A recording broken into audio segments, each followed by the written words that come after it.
Жалғастырайық, Жаңаөзеннен Түркменстан шекарасына дейін апаратын тас жол жаңғыртылып жатыр. Бауырлас мемлекеттерді жалғап тұрған трассаның ұзындығы 164 шақырым. Оның 114 шақырымына орташа жөндеу жүргізіледі. Тағы 50 шақырымдық бөлігіне жаңа асфальт төселеді. Сөйтіп, кендірлі курорт аймағы мен Маңғыстаудың туристік орындарына жету жеңілдейді.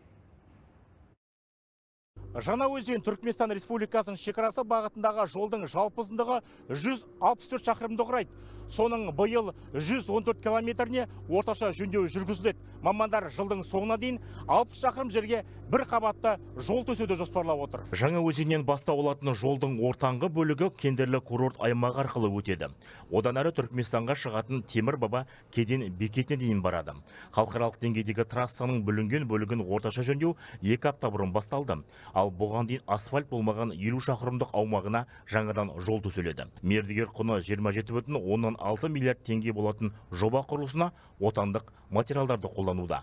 Қиыршықтас шетпе кентінен келіп жатыр, битум Каспий битумнан келіп жатыр. Осы жылға біздің жоспарымыз бойынша 60 километр жолды бітіріп, соның ішіндегі 100 мың тонна асфальт салуды жоспарлап отырмыз. Қазіргі жұмыстардың бәрі кесте бойынша, жоспар бойынша жүріп жатыр. Бұл жұмыстың аяқталуы 2026 жылдың соңына дейін. Мемлекет басшысы стратегиялық маңызды жобаны мерзімде аяқтау тапсырды.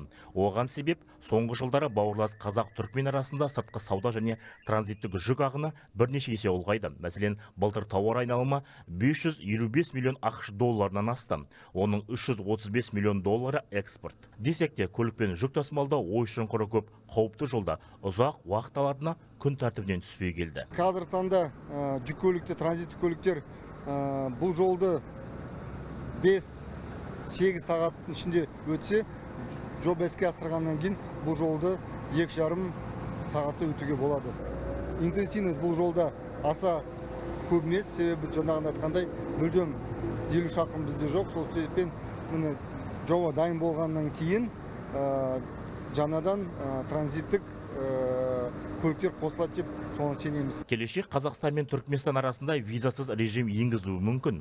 Биыл мамыр айында парламент мәжілісінде арнайы заң жобасы ратификацияланды. Демек, шекаралас жатқан елмен енді осы жол арқылы алыс-беріс, барыс-келіс кедергісіз әрі қауіпсіз болады деуге толық сенім бар. Айта кетсек, көршілес ел трассаның өз аумағындағы бөлігін жөндеп жатыр. Талғат Исламов, Ринат Досалиев, Саламат Бекбаев, Маңғыстау облысы.